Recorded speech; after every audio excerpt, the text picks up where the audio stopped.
Shape यहां पर हम बनाने की कोशिश करेंगे। जैसे 3D शेप होती है और गाड़ी का टायर कुछ इस फॉर्म में हमने बाहर की शेप में काट रखा है, ये काट दिया,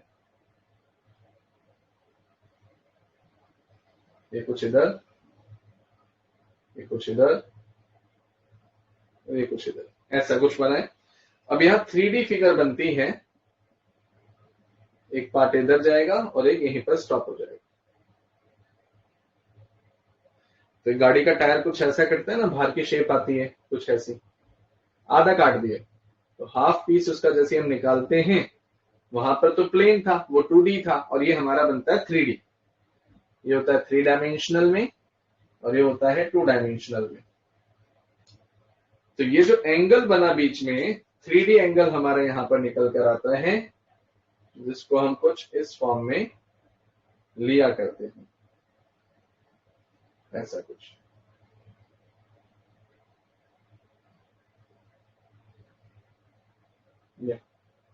इसको बोला जाता है एंगल ओमेगा, और रेडियस आर हमारा इधर होता है। तो बहरहाल सीबीएसई में खाली नाम लिख के छोड़ा हुआ है, बहुत कम इस क्वेश्चन को पूछा जाता है, लेकिन पूछ ले तो हमें पता होना चाहिए। और ये जो सरफेस है, इस सरफेस को एरिया बोलते हैं, जो भी एरिया रहेगा यहाँ पर। तो ये जो ओमेगा है, जो स्टी रेडियन है, इसकी यूनिट ओमेगा की स्टी रेडियन होती है। फॉर्मूला होगा ए अपॉन आर स्क्वायर। इसे प्रूफ भी कर सकते हैं हम कि कैसे आया, बट प्रूफ करने की डेरिवेशन एमएससी या बीएससी फिजिक्स में जब हम जाएंगे आफ्टर 12th, तब हमें प्रूफ करने को आता है। इवन बीटेक में भी अगर हम जाते हैं, मैकेनिकल इंजीनियरिंग या सिविल इंजीनियरिंग, जिसमें भी वॉटेवर, वहां पर ही प्रूफ करने को नहीं आता। तो सिर्फ और सिर्फ हमें फॉर्मूला याद रखना है। बाकी कुछ आईआईटी जेई के न्यूमेरिकल्स होंगे जिसमें इसका यूज आता है, इसके फॉर्मूले का यूज आता है, वो मैंने क्वेश्चंस डाल भी रखे हैं अपनी बुकलेट्स में। जेई के क्वेश्चंस भी मैंने मिक्स करे हुए हैं, क्योंकि सीबीएसई कई बार प्रीवियस जेई पूछता है। तो सारी की सारी चीजें मैंने आपकी अलॉट की हुई हैं, बस आपको अभी फॉर्मूला याद रखना है। तो ओमेगा से इसे डिनोट करते हैं, जो कि स्टी रेडियन इसकी यूनिट होती है, एरिया अपॉन रेडियस का स्क्वायर। ये पार्ट हमारे सामने आया।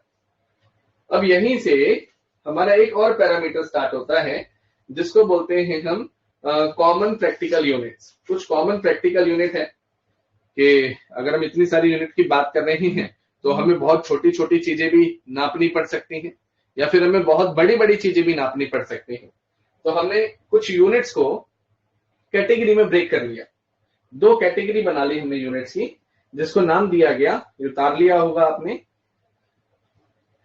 जिसको नाम दिया गया, नहीं उतारा तो ये रिकॉर्डिंग में आ जाएगी वीडियो, 1 घंटे में 1.5 घंटे में, तब कर लेना। इसको नाम दिया गया कॉमन प्रैक्टिकल यूनिट्स।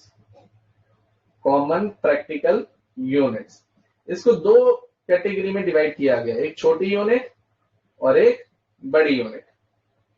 मतलब छोटी छोटी चीजों के लिए जो मेजरमेंट करते हैं और जो बड़ी बड़ी चीजों में मेजरमेंट करते हैं। अगर हम स्मॉल मेजरमेंट की बात करें तो कौन सी यूनिट आएगी, वो हम लिखने वाले हैं। और अगर मैं लार्ज डिस्टेंस की बात करूं, बहुत बड़े बड़े डिस्टेंस अगर मुझे लेने हैं, सिर्फ अभी मैं डिस्टेंस की बात करूं, large distance and here it is small distance,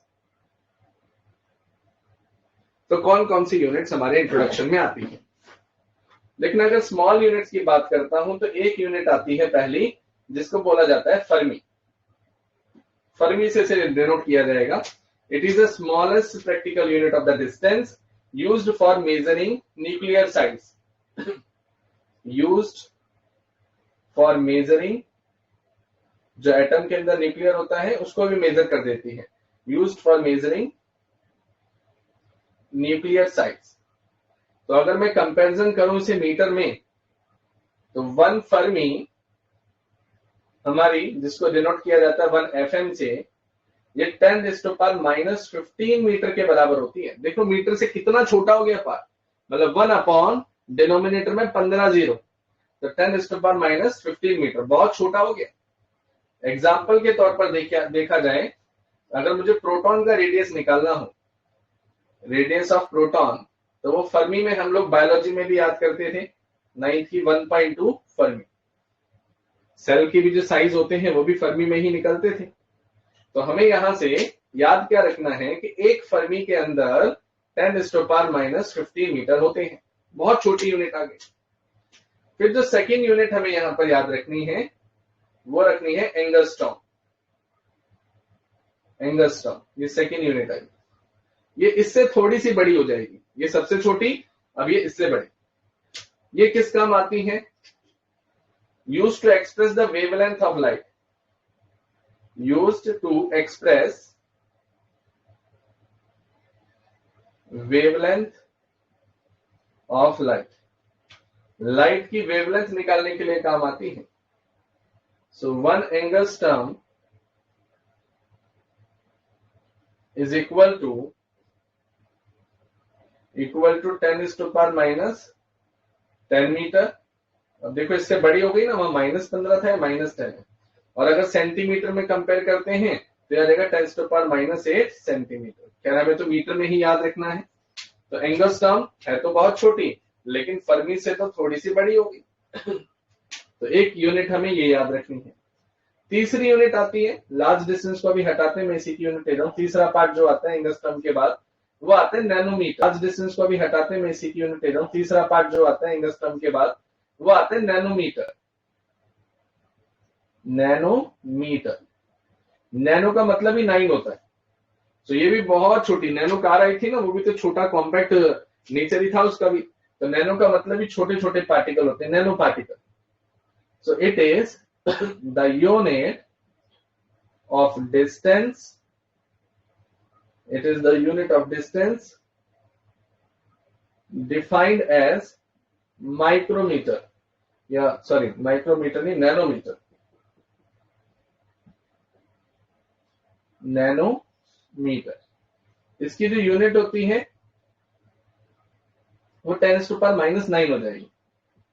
तो 1 नैनोमीटर इज इक्वल टू, इसे 1 nm से डिनोट करते हैं, जो कि 10⁻⁹ मीटर के बराबर होती है। तो 10⁻⁹ मीटर के बराबर होती है। एक चौथी यूनिट और बची है जो कि छोटे छोटे डिस्टेंसों को निकालने में काम आती है, उसको हम बोलते हैं माइक्रोन। सबसे छोटी फर्मी, उससे बड़ी एंगस्ट्रॉम, फिर उससे बड़ी नैनोमीटर, और इन सबसे बड़ी होगी माइक्रोन। लेकिन है तो सारी छोटी ही as compared to metre. So 1 micron denoted by 1 μm। Micron को हम म्यू से डिनोट करते हैं, जो कि 10⁻⁶ मीटर होती है। तो हमें ये 4 चीजें और यहां से याद रखनी है। तो ये कुछ कमर्शियल यूनिट्स हैं हमारी, जब हम बहुत छोटे छोटे डिस्टेंसों को नापते हैं, चाहे वो एटम का साइज हो, चाहे वो सेल हो, या कोई भी ब्लड करप्सल्स हो, उनके छोटे छोटे डिस्टेंस नापने के लिए फर्मी, एंगस्ट्रॉम, नैनोमीटर और माइक्रोन का यूज होता है। अच्छा, अगर बहुत बड़े बड़े डिस्टेंस नापने हो, लार्ज डिस्टेंस, तो कौन सी यूनिट होती है? अब उस तरफ हम बढ़ रहे हैं, ये इंपॉर्टेंट है। लार्ज डिस्टेंस की डेरिवेशन खूब पूछी जाती है पेपर में, यहां तक मुझे कंफर्मेशन दे दो, फिर आगे बढ़ते हैं।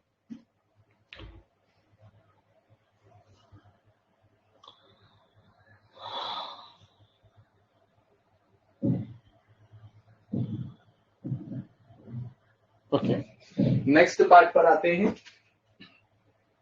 ये सब भी मैंने नोट्स में लिखा हुआ है, किसी का अगर लिखने में छूट भी जाए तो वहां से देख लें, बाकी रिकॉर्डिंग में वीडियो है। अब आते हैं हम लार्ज डिस्टेंस की तरफ। तो लार्ज डिस्टेंस में सबसे पहली यूनिट जो हम पढ़ने वाले हैं वो पढ़ने वाले हैं लाइट ईयर। ये IIT JEE के एग्जाम में भी काफी बार पूछ लिया है कि लाइट ईयर ये डिस्टेंस की यूनिट होती है या फिर टाइम की। तो हम क्या जवाब देंगे? डिस्टेंस की यूनिट होती है, टाइम की नहीं होती। तो light year is the unit of distance, क्योंकि इसे हम लार्ज डिस्टेंस में पढ़ते हैं। सबसे बड़ा डिस्टेंस लाइट ईयर ही कहलाता है। तो लाइट ईयर की डेफिनेशन क्या होगी वो देखें। यहां देखें तो distance travelled by light in vacuum in 1 year. एक साल में लाइट जितना डिस्टेंस ट्रेवल कर पाए उसे लाइट ईयर बोलते हैं। अभी अभी हमने क्या बात की थी कि लाइट कितना डिस्टेंस ट्रेवल कर रही थी एक सेकंड के अंदर। एक सेकंड के अंदर लाइट तकरीबन 3 × 10⁸ मीटर का डिस्टेंस ट्रेवल कर रही थी, जिसे हम 3 लाख किलोमीटर बोल रहे थे। 3 लाख किलोमीटर का डिस्टेंस वो 1 सेकंड में ट्रेवल कर देती है। तो ये सोचो अगर उसे पूरे साल का टाइम दे दिया गया तो वो कितना डिस्टेंस ट्रेवल कर देगी। तो शुरू करते हैं। तो हम ये देख लेते हैं कि एक लाइट ईयर में कितने सेकंड्स होते हैं। 1 सेकंड का तो मुझे पता है, तो यहाँ पर डेरिवेशन ये जरूर आती है पेपर में, 3 नंबर में आएगी। तो 1 लाइट ईयर यहां पर हमने लिखा। अब 1 लाइट ईयर का मतलब ये जो मेरी स्पीड है लाइट की, speed of a light in vacuum multiply by 1 year. एक साल में जितना मतलब लाइट ट्रेवल कर जाए वो हमारा एक लाइट ईयर होता है। जब लाइट 1 सेकंड में इतना सारा डिस्टेंस ट्रेवल करती है तो एक साल में कितना डिस्टेंस ट्रेवल करेगी, वही मेरा लाइट ईयर आएगा। तो लाइट की स्पीड होती है 3 इंटू 10⁸ मीटर पर सेकेंड। एक साल में कितने दिन होते हैं 365 पॉइंट, अगर एक्यूरेट लिखें तो 365 दिन होते हैं। एक दिन में कितने घंटे होते हैं, क्योंकि मुझे तो सेकंड तक पहुंचना है, एक साल में कितने सेकंड, तो सेकंड तक जाएंगे तो एक दिन में होते हैं 24 घंटे। 24 घंटे में कितने एक घंटे में कितने मिनट होते हैं 60 मिनट, और एक मिनट में कितने सेकंड होते हैं 60 सेकंड। पहुंच गए, हमें सेकंड तक ही पहुंचना था। एक साल में 365 दिन, एक दिन में 24 घंटे, एक घंटे में 60 मिनट, एक मिनट में 60 सेकंड। अब यहां पर देखेंगे तो सेकंड से सेकंड कट गया, डिस्टेंस हमारा मीटर में रह गया कि नहीं। So 3 into 10⁸ into 365.25 multiply 24 multiply 60 multiply 60 into metre. अब इसकी कैलकुलेशन अगर हम करें तो हाउ मच इट इज, बहुत बड़ी आएगी। तो एक लाइट ईयर के अंदर कितने मीटर डिस्टेंस ट्रेवल होता है वो निकल आएगा। और 1 लाइट ईयर को हम LY से भी डिनोट करते हैं। तो इसकी कैलकुलेशन आपको करनी नहीं है वहां स्कूल में बैठ के, याद रखनी है, ये वैल्यू बहुत इंपॉर्टेंट है। 9.467 मल्टीप्लाई 10⁻15 मीटर। देखो कितने जीरो लग गए, 15 जीरो 9 के आगे। तो ये लाइट ईयर होता है कि एक लाइट ईयर में इतना डिस्टेंस ट्रेवल होता है। तो ये 3 नंबर में डेरिवेशन पूछी जाएगी। मैं दोबारा रिपीट कर देता हूं, काफी इंपॉर्टेंट पार्ट है। सबसे पहले जो लाइट ईयर है वो किसकी यूनिट होती है, डिस्टेंस की। ये क्वेश्चन एमसीक्यू में काफी बार पूछ लिया है, सीबीएसई में भी 1 नंबर में पूछ लिया जाएगा। कैलकुलेशन के तौर पर ये पूछ लिया जाता है कि एक लाइट ईयर में कितने मीटर होते हैं। तो speed of a light in 1 year is called light year. तो स्पीड होती है 3 मल्टीप्लाई 10⁸। एक ईयर में कितने सेकंड होते हैं, तो एक साल में इतने दिन होते हैं 365.25। एक दिन में 24 घंटे होते हैं, एक घंटे में 60 मिनट होती हैं, और एक मिनट में 60 सेकंड होती हैं। इन सबको अगर मल्टीप्लाई करा दिया जाए तो 1 लाइट ईयर में हमारे पास 9.467 मल्टीप्लाई 10⁻15 मीटर होते हैं। तो एक लाइट ईयर में 9.467 मल्टीप्लाई 10⁻15 मीटर होते हैं। इसके बाद आएंगे हम एस्ट्रोनॉमिकल यूनिट पर।